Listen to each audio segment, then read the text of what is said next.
Hello students, welcome to Magnet Brains Hindi. मेरा नाम है अवनीश त्रिपाठी और आज एक बहुत इंपॉर्टेंट हम सेशन लेकर आए हैं आपके लिए और वो है एनसीईआरटी सॉल्यूशन किस चैप्टर का, कांग्रेस प्रणाली, चुनौती और पुनर्स्थापना। इसका जो हमने वन शॉट रिवीजन किया था, जो हमने देखा था कि कैसे कांग्रेस में विभाजन का दौर आया था, कैसे इंदिरा गांधी ने सरकारें बनाई, किस तरीके से 1967 का चुनाव एक भूकंप के रूप में आया, बहुत सारे परिवर्तन आए और फिर 1971 में फिर उनके नेतृत्व में चुनाव हुआ। ये सारी चीजें और 1977 का जो आम चुनाव हुआ, ये सारी चीजें हमने बहुत महत्वपूर्ण रूप से देखी। आज उसका हम इंपॉर्टेंट एनसीईआरटी सॉल्यूशन लेकर आए हैं जो आपके एग्जामिनेशंस के लिए बहुत ही इंपॉर्टेंट है। स्टूडेंट्स, मैग्नेट ब्रेन्स हिंदी एक ऐसा प्लेटफॉर्म है जहां पर आपको सभी विषयों के सभी चैप्टर्स की निःशुल्क पढ़ाई मिलती है। यानी आप फ्री ऑफ कॉस्ट सभी चैप्टर्स, सभी सब्जेक्ट के हिंदी माध्यम में, चाहे आप किसी भी स्टेट बोर्ड या सीबीएसई बोर्ड से पढ़ रहे हो, आप इसको कर सकते हैं। यहां पर खास बात यह है स्टूडेंट्स कि कभी भी एक या दो चैप्टर पढ़ने के बाद यहां किसी भी सब्सक्रिप्शन को खरीदने के लिए या किसी पैकेज परचेज करने के लिए आपको नहीं कहा जाएगा। सारे सब्जेक्ट के सारे चैप्टर्स बिल्कुल फ्री ऑफ कॉस्ट निःशुल्क आपको पढ़ाए जा रहे हैं। ये बहुत ही बड़ी खुशखबरी है सभी हिंदी मीडियम स्टूडेंट्स के लिए। तो इसलिए आप ज्यादा से ज्यादा इस चैनल से जुड़िए, लाइक शेयर और सब्सक्राइब करिए ताकि आगे भी इस तरह की इंपॉर्टेंट वीडियो सभी चैप्टर्स और सभी सब्जेक्ट्स की आपको मिलती रहे, एनसीईआरटी सॉल्यूशंस मिलते रहे, इंपॉर्टेंट क्वेश्चन, एमसीक्यू सब कुछ मिलता रहे, जिससे आप अपनी परीक्षा में बहुत अच्छा मार्क्स ला सकें, अच्छे तरीके से आप फ्लाइंग कलर्स के साथ एग्जाम में पास होकर बाहर आए।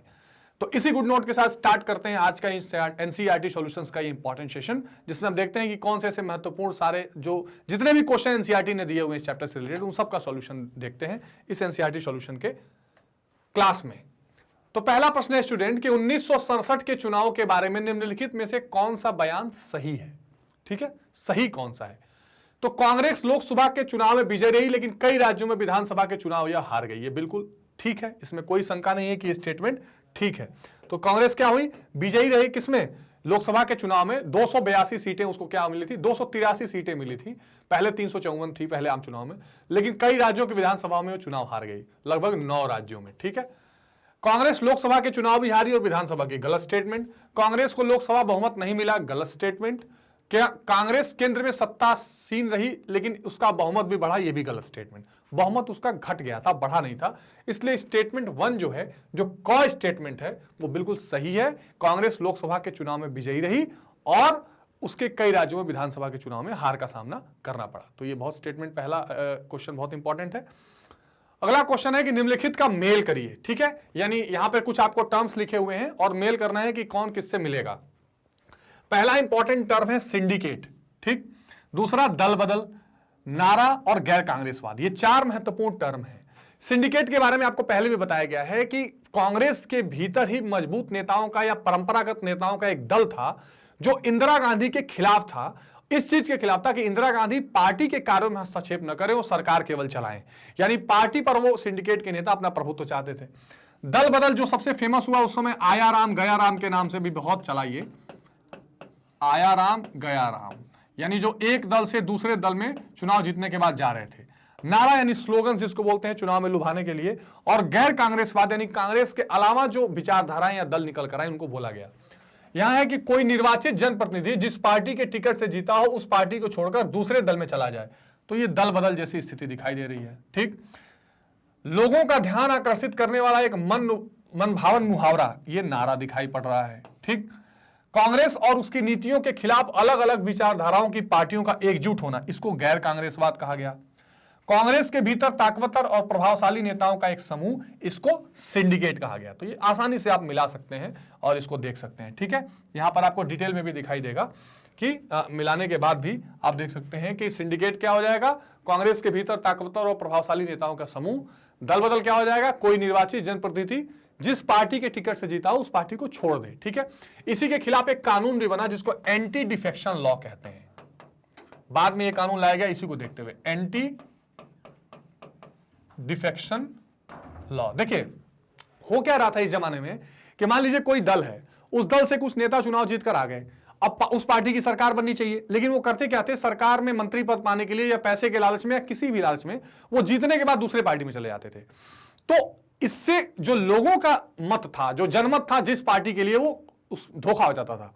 तो बाद में एंटी डिफेक्शन लॉ लाया गया कि अगर कोई भी सांसद विधायक चुनाव जीतने के बाद दूसरे दल में जाता है तो उसकी सदस्यता रद्द हो जाएगी, यानी उसको उसकी विधायकी या सांसदी छीन ली जाएगी। हाँ, एक ऑप्शन फिर भी रखा गया कि अगर 1/3 लोग एक साथ चले जाते हैं, 1/3 एक साथ निकल के चले जाते हैं किसी पार्टी में, तब वो नहीं माना जाएगा। तो कुछ अभी इसका दुरुपयोग आप देखते हैं कि आजकल भी देखने के लिए मिलता है। नारा, लोगों का ध्यान आकर्षित करने वाला एक मनोभाव नारा, गैर कांग्रेसवाद यानी कांग्रेस और उसकी नीतियों के खिलाफ अलग अलग विचारधाराओं की पार्टियों का एकजुट होना। ठीक है, यह महत्वपूर्ण है। निम्नलिखित नारे में से किन नेताओं का संबंध है? जय जवान जय किसान, लाल बहादुर शास्त्री। ठीक। इंदिरा हटाओ, विरोधी दल, जो सारे दल एक साथ हुए थे। और गरीबी हटाओ, ये 1971 में इंदिरा गांधी ने नारा दिया था। ठीक है, किसने? इंदिरा गांधी। तो इसको ध्यान रखेंगे, एनसीईआरटी में इंपॉर्टेंट पूछा हुआ है कि जय जवान जय किसान, लाल बहादुर शास्त्री, इंदिरा हटाओ, विरोधी दल, गरीबी हटाओ, इंदिरा गांधी। ये भी महत्वपूर्ण क्वेश्चन है जिनको आपको ध्यान रखना है। अगला करते हैं, 1971 के ग्रैंड अलायंस के बारे में कौन सा कथन ठीक है? इसका गठन गैर कम्युनिस्ट और गैर कांग्रेसी दलों ने किया था। बिल्कुल ठीक। इसके पास एक स्पष्ट राजनीतिक तथा विचारधारात्मक कार्यक्रम था। गलत। इसका गठन सभी गैर कांग्रेसी दलों ने एकजुट होकर किया था। गलत। सभी गैर कांग्रेसी दल एकजुट नहीं हुए थे। इसका गठन गैर कम्युनिस्ट और गैर कांग्रेसी दलों ने किया था। पहला स्टेटमेंट बिल्कुल ठीक है। ठीक है, तो क इसका सही जवाब हो जाएगा कि ग्रैंड अलायंस जो बनाया गया था ये महत्वपूर्ण है। इसमें जो भी सिंडिकेट वाले नेता भी जो नाराज थे वो सब इसमें मिल गए थे। किसी राजनीतिक दल को अपने अंदरूनी मतभेदों का समाधान किस तरह करना चाहिए? यहां कुछ समाधान दिए गए हैं, प्रत्येक पर विचार कीजिए और उसके सामने उसके फायदा और घाटों को लिखिए। अब देखिए, ये एनसीईआरटी ये थोड़ा क्या कर रही है, आपको विश्लेषण करने की कला को सिखाना चाह रही है, थोड़ा एनालिटिकल बना रही है कि आप देखिए कि 1967 में जो चुनाव प्रक्रिया आपने देखी उसमें क्या हुआ, राजनीतिक दल के अंदर सामंजस्य नहीं बन पाया। तो यहां पर एक उससे उठाकर एक प्रश्न बनाया गया है कि यहां पर राजनीतिक दलों में कोई आपसी मतभेद ना हो, उसका समाधान करने के कुछ उपाय हैं, उसका फायदा भी हो सकता है, घाटा भी हो सकता है। बताइए। पहला है पार्टी के अध्यक्ष द्वारा बताए गए मार्ग पर चलना। अब जैसे मान लीजिए किसी पार्टी का प्रेसिडेंट है और उसके बताए हुए मार्ग पर अगर चलना है, ये एक समाधान है, तो इससे क्या फायदा होगा? फायदा ये होगा कि पार्टी में डिसिप्लिन बना रहेगा, अनुशासन बना रहेगा। और घाटा क्या हो सकता है कि पार्टी का जो अध्यक्ष होगा वो चाहेगा कि मेरी दादागिरी चले, मेरे हिसाब से ही पार्टी चले। तो आप इसका अगर फायदा देखें तो पार्टी में अनुशासन बढ़ेगा, बिल्कुल ठीक। घाटा यह है कि पार्टी में अध्यक्ष या बड़े नेताओं की दादागिरी बढ़ेगी और पार्टी के आंतरिक लोकतंत्र कमजोर होगा। इसलिए अगर एक व्यक्ति को अध्यक्ष बनाकर और उसी के सारे विचारों को थोपा जाए तो ये हो सकता है कि बाकी जो लोग हैं उनको ये लगे कि भाई हमारी सुनी नहीं जा रही है और उनकी दादागिरी चल रही है, और लोगों में जो आंतरिक लोकतंत्र है, सबकी बात सुने जाने का जो कंसेप्ट है, वो इससे प्रभावित हो सकता है। तो ये कुछ फायदे और नुकसान इस चीज के दिखाए गए हैं। अच्छा, ख पर आइए। अगर अब दूसरा समाधान क्या हो सकता है पार्टी में ठीक ठाक रखने के लिए, कि पार्टी के भीतर बहुमत की राय पर अमल किया जाए, यानी जो मेजॉरिटी का है, सब लोग मिलकर जो कहें वो बात मानी जाए। अब देखिए, इसमें दो चीजें हैं। इसमें फायदा तो ये होगा कि पार्टी में छोटे छोटे कार्यकर्ताओं को लगेगा कि लोकतंत्र बढ़ रहा है, पार्टी में सब कुछ ठीक चल रहा है, हम सभी की बात सुनी जा रही है, ये लोगों को फायदा लगेगा। घाटा होगा कि पार्टी में गुटबाजी को बढ़ावा मिलेगा। कुछ लोग कहेंगे अच्छा, जिसकी संख्या ज्यादा होगी उसकी बात मानी जाएगी, तो लोग कहेंगे तुम हमारे तरफ से ज्यादा बोलना। कोई कहेगा नहीं, हम लोग एक साथ मिलकर ये बात कहेंगे। यानी गुटबाजी होगी, एक राय नहीं बन पाएगी, एक आदमी निर्णय नहीं ले पाएगा। प्रत्येक मामले में बहुसंख्यक और अल्पसंख्यकों का खेमा आ जाएगा। जब डिसीजन लेना होगा तो होगा कि नहीं, कुछ लोग चाहते हैं ये बने, कुछ लोग चाहते हैं ये करें, तो फिर उसमें एक फ्रैक्शन दिखाई देगा। तो ये फायदा नुकसान इस चीज का है। अगला क्या उपाय था कि हर एक मामले में गुप्त मतदान कराए। गुप्त मतदान यानी सबको बोले कि आप बिना किसी को बताए अपनी राय दे दीजिए। तो मौका तो सबको मिल रहा है, लेकिन किसी की आइडेंटिटी बाहर नहीं आ रही। फायदा यह है कि यह पद्धति अधिक लोकतांत्रिक और निष्पक्ष है। ये ज्यादा क्या है, निष्पक्ष का मतलब कि ये ज्यादा ट्रांसपेरेंट है, कि किसी पर कोई दबाव नहीं बना पाएगा। जैसे मान लीजिए किसी ने मुझे कहा कि आप मेरे लिए वोट दीजिए, मैं कहूंगा ठीक है, तो मैं अगर आप सबके सामने हाथ उठा के वोट देता हूं तो भाई क्लियर हो जाएगा कि मैं आपको, चाहे मैं आपको पसंद ना करूं या करूं, आपके दबाव में मुझे करना पड़ेगा। लेकिन अगर ऑप्शन ये है कि जाकर चुपचाप पर्ची डाल देनी है या आपके नाम का बटन दबा देना है, तो ये होता है सीक्रेट वोटिंग, गुप्त मतदान। संसद में भी आपने देखा होगा कई सारे जब फैसलों पर मतदान किया जाता है तो गुप्त वोटिंग कराई जाती है। तो इसका फायदा तो यह है कि राजनीतिक लोकतांत्रिक और निष्पक्ष है। घाटा ये होगा कि राजनीतिक पार्टियों के अध्यक्ष के व्हिप जारी करने के बावजूद उम्मीद के अनुरूप कई बार परिणाम नहीं मिलेंगे। ये व्हिप जो होता है ना, व्हिप क्या होता है कि जैसे मान लीजिए कोई पार्टी है, उस पार्टी को लोकसभा में या राज्यसभा में कोई एक बिल का समर्थन करना है या उसका विरोध करना है, तो वो एक व्हिप जारी करती है, एक ऑर्डर जारी करती है कि हमारी पार्टी के सभी सांसद इसके खिलाफ वोट करेंगे या इसके समर्थन में वोट करेंगे। पहले ही बता दिया जाता है पार्टी की तरफ से। अब मान लीजिए अगर गुप्त मतदान होगा तो उसके सांसद वहां वोट किए हैं कि नहीं किए हैं, या किसने खिलाफ वोट किया है, पता ही नहीं चलेगा। तो व्हिप जारी करने के बावजूद भी पार्टियां किसी मुद्दे पर अपनी राय ठीक से नहीं मनवा पाएंगी। जैसे मान लीजिए किसान के लिए कोई बिल आ रहा है। अब कांग्रेस पार्टी और बीजेपी पार्टी दो पार्टियां हैं। बीजेपी अपने सभी नेताओं को बोलेगी कि आप इसके पक्ष में वोटिंग करिएगा, कांग्रेस अपने सभी सांसदों को बोलेगी आप इसके खिलाफ वोट करिएगा। तो अब ये विप हो गया, लेकिन वहां जाके सबको चोरी से वोटिंग करनी है, तो ना कांग्रेस जान पाएगी कि मेरे किस नेता ने वोटिंग की है या नहीं की है, और ना बीजेपी पता लगा पाएगी। तो ये जो गुप्त मतदान है, ये इससे विप का उल्लंघन देखने के लिए मिलता है। ठीक है, गौर था कि पार्टी के वरिष्ठ और अनुभवी नेताओं से सलाह लेना, इससे क्या फायदा नुकसान होगा? इससे फायदा ये होगा कि कम उम्र के नेताओं को अनुभवी और परिपक्व लोगों की सलाह या मार्गदर्शन मिलेगा, नई पीढ़ी को उसका लाभ मिलेगा। यानी पार्टी में सवाल हमारा क्या था कि पार्टी में मतभेदों को कम करने के लिए क्या क्या उपाय किए जा सकते हैं। तो अगर मतभेदों को कम करने के लिए पार्टी में बुजुर्गों का अगर हम राय लेना शुरू करें तो इससे क्या होगा, अनुभवी और मैच्योर लोगों की राय मिलेगी। घाटा ये होगा कि पार्टी में सिर्फ वरिष्ठ और अनुभवी नेताओं की मनमानी चलेगी। नुकसान भी हो सकता है, भाई अनुभवी नेताओं को लग सकता है कि बार बार हमसे राय लेने आ रहे हैं तो जो हम चाहें वही माने, तो हो सकता है कि वो प्रैग्मेटिक ना हो या आज के हिसाब से वो लागू ना होता हो। तो ये कुछ फायदे और नुकसान, जो बहुत अच्छा प्रश्न था ये, आपको एक विश्लेषण करने का, एनालिसिस करने का या थिंकिंग करने का, आप इसको कह सकते हैं कि HOTS प्रश्न टाइप का ये प्रश्न है, हाई ऑर्डर थिंकिंग स्किल्स वाला। NCERT ने हालांकि ये प्रश्न पूछा है। ठीक है, तो अगला क्वेश्चन देखते हैं। निम्नलिखित में से किसे या किन्हें 1967 के चुनाव में कांग्रेस की हार के कारण के रूप में स्वीकार किया जा रहा है? यानी कौन कौन से ऐसी चीजें हैं जो कांग्रेस के हार के रूप में आप उसको रख सकते हैं, उसका डिटेल एक्सप्लेनेशन भी देना है आपको, संक्षेप लिखना है। तो यानी सभी पॉइंट्स को थोड़ा थोड़ा संक्षेप में आपको बताना है। पहला, कांग्रेस पार्टी में करिश्माई नेता का अभाव। 1967 की बात की जा रही है, कुछ हद तक ये बात ठीक थी, क्योंकि 1967 तक जो है, अब लाल बहादुर शास्त्री जी की भी मृत्यु हो चुकी थी, जवाहरलाल नेहरू जी की भी हो चुकी थी, और इंदिरा गांधी अभी नई आई थी, उनका करिश्मा या उनका चमत्कार अभी बहुत हुआ नहीं था। कांग्रेस पार्टी के भीतर टूट, बिल्कुल ठीक बात है, ये देखने को मिला था। यानी कांग्रेस एक इसमें सिंडिकेट हो गए थे और एक कांग्रेस इंडिकेट हो गए थे, यानी इंदिरा वाले कांग्रेस हो गए थे। क्षेत्रीय, जाति और सांप्रदायिक समूह की लामबंदी को बढ़ाना, क्षेत्रीय दल भी धीरे धीरे निकलकर सामने आ रहे थे। इसमें सबसे अच्छा एग्जाम्पल DMK का था। DMK तमिलनाडु में जो 1967 के चुनाव में 25 सीटें जीत गई थी अकेले। तो क्षेत्रीय दल भी बहुत तेजी से उभर रहे थे। गैर कांग्रेसी दलों के बीच एकजुटता देखने के लिए मिली थी, जो स्वतंत्र पार्टी थी, जनसंघ थी, सब एक जैसे मिलने लगे थे। कांग्रेस पार्टी के भीतर क्या हो गया, मतभेद ही तो मतभेद हो ही गया था। जो टूट वाली बात आ रही है, वो सारी चीजें अपने अपने जगह पर ठीक है। तो आइए इनके बारे में थोड़ा देखते हैं। कांग्रेस पार्टी में करिश्माई नेता का अभाव, इसे कांग्रेस की हार के लिए उत्तरदायी नहीं ठहराया जा सकता, क्योंकि अनेक वरिष्ठ और अनुभवी करिश्माई नेता थे। देखिए, अब ये बहुत इंपॉर्टेंट बात है कि क्या इस पॉइंट को, यानी अनुभवी नेता के कमी को हार का कारण बताया जाएगा? इसमें कोई दो राय नहीं है कि नेहरू जैसे और शास्त्री जैसे नेता तो नहीं रह गए थे, लेकिन बहुत बड़े बड़े नेता अभी वहां कांग्रेस में थे, और वो अगर एकजुट होकर चुनाव लड़ते तो शायद उसका नतीजा बहुत बढ़िया आ सकता था। कांग्रेस पार्टी के भीतर टूट, यह कांग्रेस पार्टी की हार का सबसे बड़ा कारण था। देखिए, यानी करिश्माई नेताओं का अभाव आप बड़ा कारण नहीं बना सकते। हाँ, नेहरू और शास्त्री जैसे नेता नहीं थे, ठीक है, लेकिन कामराज, पाटिल, इस तरह के बड़े बड़े नेता अभी भी कांग्रेस में थे, है ना। तो और इंदिरा गांधी कम ही प्रभावशाली लेकिन थी। लेकिन जो सबसे बड़ा कारण था वो ये कि उसमें टूट था, क्योंकि कांग्रेस अब दो गुटों में बट गई थी। सिंडिकेट का कांग्रेस, जिसका संगठन पर अधिकार था, और इंडिकेट की इंदिरा समर्थकों वाली कांग्रेस, यानी कांग्रेस इंडिकेट, कांग्रेस आई जिसको कह रहे थे, यानी इंडिकेट वाली कांग्रेस और सिंडिकेट वाली कांग्रेस बढ़ गई थी। और इसके अलावा व्यक्तिगत वफादारी दिखाने के चाहत के कारण मतभेद बढ़ते जा रहे थे। भाई, कुछ लोग चाह रहे थे कि हम इंदिरा गांधी को दिखाएं कि हम आपके करीब हैं, कुछ लोग चाह रहे थे कि वो कामराज और सिंडिकेट में जो नेता हैं उनको दिखाएं, निजलिंग गप्पा जैसे नेता थे उनको दिखाएं कि भाई हम आपके करीब हैं। इससे मतभेद बढ़ रहा था।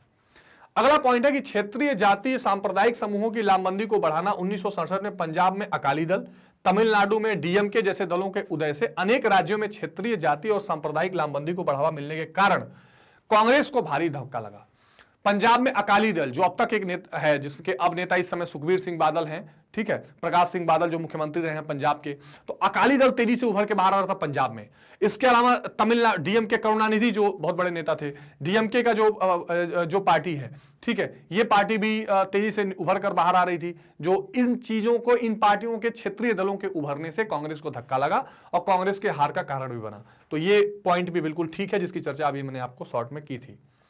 गैर कांग्रेसी दलों के बीच एकजुटता, गैर कांग्रेसी दलों के बीच पूर्ण रूप से एकजुटता नहीं थी, लेकिन जिन जिन प्रांतों में वहां ऐसा हुआ, वहां वामपंथियों अथवा गैर कांग्रेसी दलों को लाभ मिला। अभी मैंने आपको बताया कि कई जगह जो नेता थे, अब देखिए कम्युनिस्ट तो नहीं साथ में मिले, लेकिन कहीं कहीं स्वतंत्र पार्टी और जनसंघ, कहीं कहीं सिंडिकेट से गए हुए लोग एक साथ मिलकर गैर कांग्रेसवाद को बढ़ा रहे थे। जहां जहां ये सफल हुआ, वहां वहां कांग्रेस को हार मिलनी पड़ी। कांग्रेस पार्टी के अंदर मतभेद, कांग्रेस पार्टी के अंदर का मतभेद के कारण बहुत जल्दी ही आंतरिक फूट कालांतर में सभी के सामने आ गई और लोग यह मानने लगे कि 1967 के चुनाव में कांग्रेस की हार के कई कारणों में से यह कारण एक महत्वपूर्ण कारण था, जिसकी चर्चा मैंने अभी की थी कि कांग्रेस पार्टी के अंदर ही जो मतभेद हो गया था, जो मिसअंडरस्टैंडिंग बन गई थी, ये इनके हार का एक बहुत प्रमुख कारण बनी थी, जो हमने महत्वपूर्णता से जिसकी चर्चा भी की है।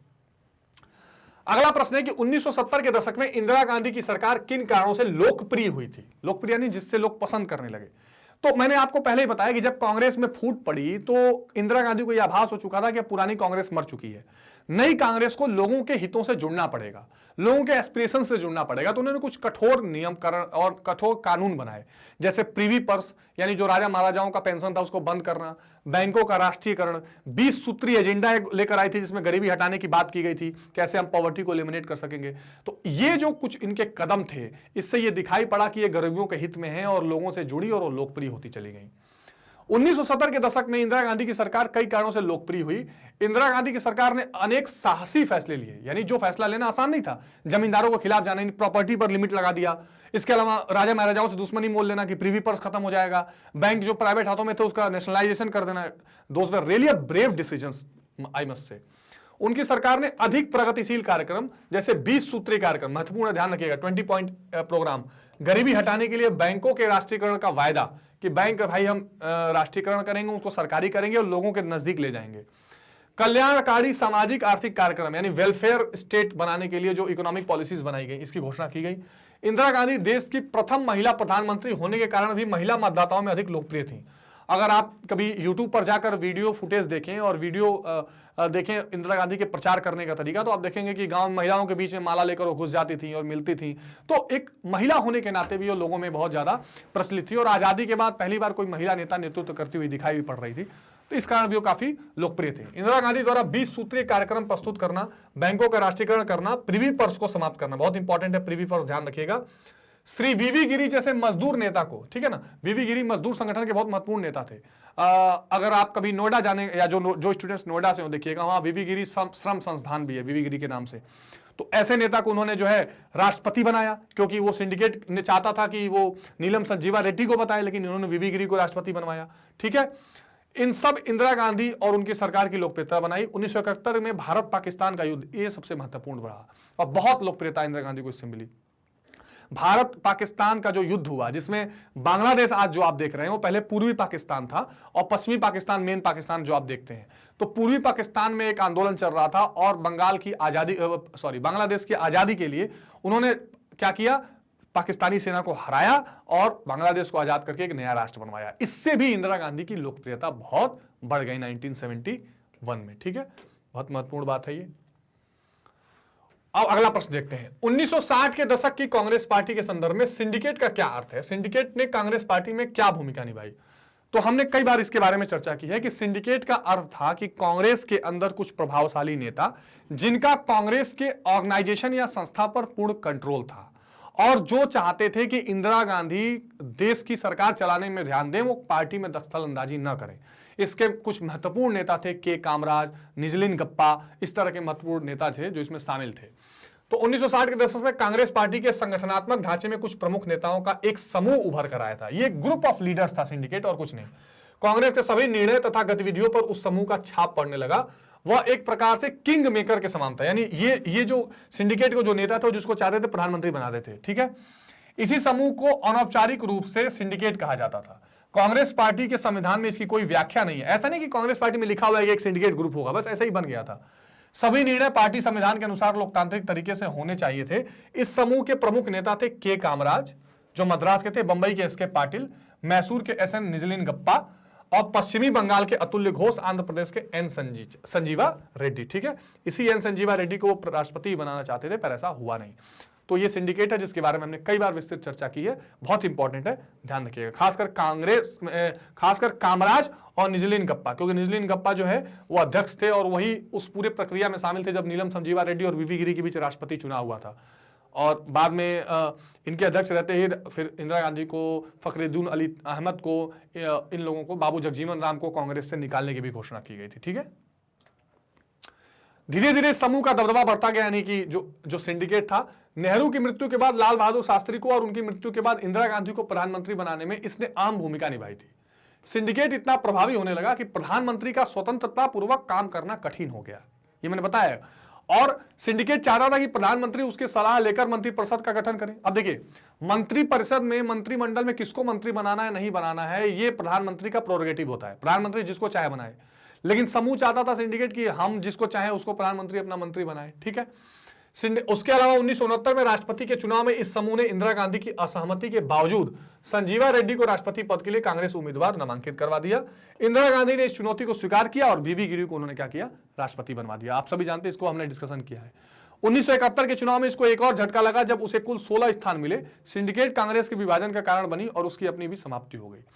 तो कांग्रेस का विभाजन हुआ, बाद में सिंडिकेट ने अलग से चुनाव लड़ने का या सबके साथ मिलकर लड़ा, उसमें कोई उसको सफलता नहीं मिली और सिंडिकेट धीरे धीरे समाप्त हो गई। यह महत्वपूर्ण बात आपको ध्यान रखनी है, ठीक है।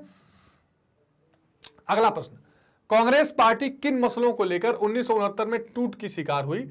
तो कई बार हमने ये चर्चा कर ली है, फिर देखेंगे दोबारा आराम से। एनसीईआरटी ने इसको पूछा हुआ है कि 1969 में किन पार्टी, तो कई सारे मतभेद इंदिरा गांधी यानी इंडिकेट और सिंडिकेट में चल रहे थे। इमीडिएट रीजन तब आया जब राष्ट्रपति चुनाव में इंदिरा गांधी, बाबू जगजीवन राम, फखरुद्दीन अली अहमद ने मिलकर बीबी गिरी को राष्ट्रपति बनवा दिया।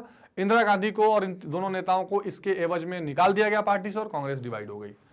इंदिरा गांधी का कांग्रेस सिंडिकेट से टक्कर, ये एक महत्वपूर्ण कारण था कि कांग्रेस के सिंडिकेट के नेताओं से हर मामलों में टक्कर रहता था और सिंडिकेट अपना अलग समूह था और किंग मेंबर की भूमिका था। और इसको चुनौती हमेशा कौन दे रहा था? इंडिकेट दे रहा था, यानी इंदिरा गांधी के समर्थन में आने वाले नेता। तो ये टक्कर हमेशा एक प्रमुख भूमिका निभा रहा था इन दोनों नेताओं के बीच में चुनौती का। राष्ट्रपति पद का चुनाव, 1969 के राष्ट्रपति चुनाव में कांग्रेस के अधिकृत उम्मीदवार नीलम संजीवा रेड्डी थे, लेकिन इंदिरा गांधी ने क्या करती, अपने समर्थकों को बोला कि आप बीवी गिरी को राष्ट्रपति बनाइए। और ये जो टकराव था कांग्रेस के इंडिकेट और सिंडिकेट में, ये भी प्रमुख रूप से कारण बना किसमें? कांग्रेस के विभाजन के मुद्दे में, कांग्रेस के विभाजन की पूरी प्रक्रिया में। प्रधानमंत्री और उप प्रधानमंत्री के बीच मतभेद, देखिए अभी एक और बहुत इंपॉर्टेंट मसला है। देखिए जो ये मोरारजी देसाई थे ना, जो 1977 में जनता पार्टी की ओर से प्रधानमंत्री बने थे, ये पहले उप प्रधानमंत्री और वित्त मंत्री होते थे इंदिरा गांधी की सरकार में। तो इनसे भी इंदिरा गांधी का हमेशा टक्कर चलता रहता था और इस टकराव के कारण भी ये कांग्रेस में विभाजन लाजिमी था और वो विभाजन देखने के लिए मिला था। तो ये हमेशा दिखाई दिया जब कांग्रेस में ये प्रधानमंत्री थी और मोरारजी देसाई वहां वित्त मंत्री हुआ करते थे। बाद में यही मोरारजी देसाई जनता पार्टी की ओर से 1977 में क्या हुए? प्रधानमंत्री बने, जब इमरजेंसी के बाद दौर आया था। तो बड़ी रोचक कहानी और इलेक्शन हुआ था वो। अब देखिए इंपॉर्टेंट है कि निम्नलिखित अनुच्छेद, अब एक पैराग्राफ है, ये सुदीप्त कविराज ने लिखा हुआ है पैराग्राफ। एक बार फिर ये बहुत एनालिटिकल क्वेश्चन एनसीईआरटी ने पूछा है। इस पैराग्राफ के हिसाब से कुछ पॉइंट्स है जिसका कारण आपको बताना है। तो निम्नलिखित अनुच्छेद को पढ़ें, इसके आधार पर पूछे गए प्रश्नों के उत्तर दें। अनुच्छेद देखिए, इंदिरा गांधी ने कांग्रेस को अत्यंत केंद्रीकृत यानी सेंट्रलाइज्ड और अलोकतांत्रिक पार्टी का संगठन में तब्दील कर दिया, जबकि नेहरू के नेतृत्व में कांग्रेस शुरुआती दशकों में एक संघीय लोकतांत्रिक और विचारधारा और समाहार का मंच थी। वो ये कह रहे हैं कि भाई जब इंदिरा गांधी आई तो बहुत सेंट्रलाइज सिस्टम हो गया, जो वो चाहती थी वही होता था। लेकिन नेहरू क्या करते थे? लोकतांत्रिक डेमोक्रेटिक तरीके से सभी विचारों को एक साथ लेकर चलते थे। नई और लोक लुभावन राजनीति ने राजनीतिक विचारधारा को महज चुनावी विमर्श में बदल दिया। ये कह रहे हैं कि जो लोक लुभावन राजनीति आई, गरीबी हटाओ, ये करेंगे वो करेंगे, इसके आगे विचारों का कोई मोल नहीं था, विचारधारा खत्म हो गए। कई नारे उछाले गए, लेकिन इसका मतलब यह नहीं था कि उसी के अनुकूल सरकार की नीतियां भी बनानी थी। 1970 के दशक के शुरुआती सालों में अपनी बड़ी चुनावी जीत के जश्न के बीच कांग्रेस एक राजनीतिक संगठन के तौर पर मर गई। अब देखिए बहुत ही तीखा कटाक्ष है ये कि इंदिरा गांधी के कांग्रेस को संभालने के बाद जो विचारधारा के रूप में कांग्रेस को इकट्ठा रहना चाहिए था या बने रहना चाहिए था, नतीजा ये देखने के लिए मिला कि लोक लुभावने नारों के बीच में, चुनावी जीत के बीच में जो संगठन के रूप में, विचारधारात्मक संगठन के रूप में कांग्रेस थी, वो मर गई। अब लेखक के अनुसार नेहरू और इंदिरा गांधी द्वारा अपनाई गई रणनीति में क्या अंतर था, यह बताना है। लेखक ने ऐसा क्यों कहा कि 70 के दशक में कांग्रेस मर गई और कांग्रेस पार्टी अपने बदलावों का असर दूसरी पार्टियों पर किस तरह पड़ा? ये कुछ महत्वपूर्ण प्रश्न आपसे पूछे गए हैं जिसके बारे में इंपॉर्टेंट देखते हैं। अब पहले का जवाब यह है कि क्यों कहा कि जवाहरलाल नेहरू की तुलना में उनकी पुत्री और तीसरी प्रधानमंत्री इंदिरा गांधी ने कांग्रेस पार्टी को बहुत ज्यादा केंद्रीकृत और अलोकतांत्रिक पार्टी संगठन के रूप में बदल दिया। क्यों? क्योंकि यहां पर सीधी सी बात है, आप देखिए जो कांग्रेस सिंडिकेट थी जो जहां पर वो चाहती थी कि सबके जो हम कहें और पार्टी का संगठन जिस तरह का है काम चले, इंदिरा गांधी जैसा मैं चाहूंगा वैसे चलेगा, दोनों में टकराव की स्थिति थी। और बाद में जब डिवीजन हो गया तो वहां इंदिरा जो चाहती थी वही होता था, तो एक सेंट्रलाइज वहां पर देखने के लिए स्थिति मिल रही थी। जबकि नेहरू के जमाने में कई तरह के विचारधाराओं के लोग, कई नेताओं की आपसी सहमति, कई नेताओं के साथ बातचीत के मसले होते थे। एक तो ये रीजन है। अच्छा, लेखक ने इसलिए कहा, दूसरा पॉइंट लेखक ने क्या कहा है कि 70 के दशक में कांग्रेस मर गई। तो लेखक ने ऐसा इसलिए कहा क्योंकि उस समय कांग्रेस की सर्वोच्च नेता अधिनायकवादी व्यवहार कर रही थी। अधिनायकवादी 70 का दशक मतलब 1975 में इमरजेंसी भी आई थी, पूरी तरह तानाशाही प्रवृत्ति देखने के लिए मिली। अधिनायकवादी मतलब क्या? तानाशाही प्रवृत्ति, जैसे जो हम कहेंगे वही होगा, देश में जो बोलेगा उसको कुचल देंगे, उसको जेल में भर देंगे। उन्होंने कांग्रेस की सभी शक्तियां अपने या कुछ गिनती के कुछ कट्टर समर्थकों तक केंद्रीकृत की। मनमाने ढंग से मंत्रिमंडल और दल का गठन किया गया। पार्टी में विचार विमर्श का दौर खत्म हो गया। जो इंदिरा ने कह दिया, यहां तक नारा आ गया कि India is Indira, Indira is India, यानी भारत ही इंदिरा है और इंदिरा ही भारत है। तो एक अधिनायकवाद चीज दिखाई दे रही थी। ठीक है, व्यवहारिक रूप से विरोधियों को कुचला गया। 1975 में आपातकाल की घोषणा की गई, जबरदस्ती नसबंदी कार्यक्रम चलाए गए, अनेक राष्ट्रीय और लोकप्रिय नेताओं को जेल में डाल दिया गया। बहुत तो ऐसे लोग थे जो उसी इमरजेंसी के बाद नेता बन गए, यानी जेल में डाले गए थे, निकले बाहर तो नेता बन के निकले। तो ये चीज दिखाई पड़ रही है, इसलिए कांग्रेस की जो विचारधारा थी वो मरी हुई पाई गई, ऐसा लेखक ने लिखा है। अंतिम है कि कांग्रेस पार्टी जो थर्ड थी, कि क्या दूसरे दलों में आया। कांग्रेस पार्टी में आए बदलाव के कारण दूसरी पार्टियों में परस्पर एकता बढ़ी। यही कारण है कि जो 1975 का इमरजेंसी आया उसके बाद 1977 में गैर कांग्रेसी सरकार तक आ गई, जनता पार्टी जीत कर आ गई और उन्होंने गैर कांग्रेसी और गैर साम्यवादी संगठन बनाए। मानी एक ऐसे संगठन बना जो कम्युनिस्ट भी नहीं था, और जो देखिए कम्युनिस्ट उसके बाद जब पीछे हुए तो पीछे ही रह गए, फिर वो देश में कभी आगे उभर के आ नहीं पाए, क्योंकि कम्युनिस्ट ने इस बन रहे गैर कांग्रेसवाद को भी नहीं स्वीकारा, उस आइडियोलॉजी से भी समझौता नहीं किया और मिलजुल कर आगे बढ़ने का प्रयास नहीं किया। जयप्रकाश नारायण की संपूर्ण क्रांति बहुत महत्वपूर्ण है, चर्चा करेंगे आगे की चैप्टर में। इसको समर्थन मिल गया। जिन लोगों को जेल में डाल दिया गया उनके परिवारों ने गुप्त सहायता दी गई। राष्ट्रीय स्वयं को लोकप्रियता बढ़ी। ठीक है, स्वयंसेवक संघ, ठीक है, आरएसएस जिसको बोलते हैं, इसकी लोकप्रियता बढ़ी। कांग्रेस से अनेक संप्रदायों के समूह दूर होते गए और जनता पार्टी के रूप में लोगों के सामने आए।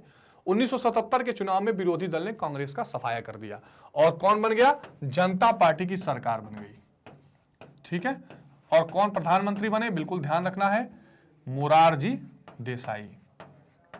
इसी सरकार में अटल बिहारी वाजपेयी जो है विदेश मंत्री थे। ठीक है, मोरारजी देसाई, ठीक है ना, मोरारजी देसाई बन गए और जनता पार्टी की सरकार बनी थी। तो इस तरह जो कांग्रेस में ये अधिनायकवादी दौर चल रहा था, जो एक कह सकते हैं कि सबको एक साथ न लेके चलने वाली परंपरा चल रही थी, इसने क्या किया? इसने अनेक दलों में भी अलग अलग तरह का प्रभाव डाला। तो ये कुछ महत्वपूर्ण एनसीईआरटी के प्रश्न थे स्टूडेंट, जिनका डिटेल डिस्कशन हमने देखा। बहुत अच्छे प्रश्न एनसीईआरटी ने इस क्वेश्चन में, इस चैप्टर में भी डाले हैं, जिसको आपको बार बार पढ़ना है, समझना है, चर्चा करनी है। आगे भी हम इस तरह के नए नए चैप्टर्स और एनसीईआरटी सॉल्यूशंस आपके लिए जरूर लेकर आते रहेंगे। स्टूडेंट्स, मैग्नेट ब्रेन्स हिंदी पर ये सारे चैप्टर्स, सारे सॉल्यूशंस, सारी प्रक्रियाएं बिल्कुल निःशुल्क है जो आपके लिए लेकर आई जा रही हैं। आपको करना बस इतना है कि मैग्नेट ब्रेन्स हिंदी को लाइक, शेयर एंड सब्सक्राइब करना है, ज्यादा से ज्यादा लोगों तक पहुंचाना है, ताकि ऐसी वीडियोस हम बिल्कुल निःशुल्क, फ्री ऑफ कॉस्ट आपके लिए लेकर आते रहें। मैग्नेट ब्रेन्स हिंदी की जो वेबसाइट है www.magnetbrains.com, उस वेबसाइट पर भी चैप्टर वाइज क्रमवार तरीके से हमने इन वीडियोस को रखा है। आप जाकर वहां पढ़ सकते हैं, आगे की वीडियोस भी अटेंड कर सकते हैं और मैग्नेट ब्रेन्स के ऐप को डाउनलोड करके भी अपनी पढ़ाई कर सकते हैं। तो आज की एक कक्षा एनसीईआरटी सॉल्यूशंस की थी, इसको जरूर देखिए, लाइक, शेयर एंड सब्सक्राइब करिए। मिलते हैं अगले चैप्टर के साथ अगले वीडियो में, तब तक अपना बहुत ध्यान रखिए। Take care, good bye.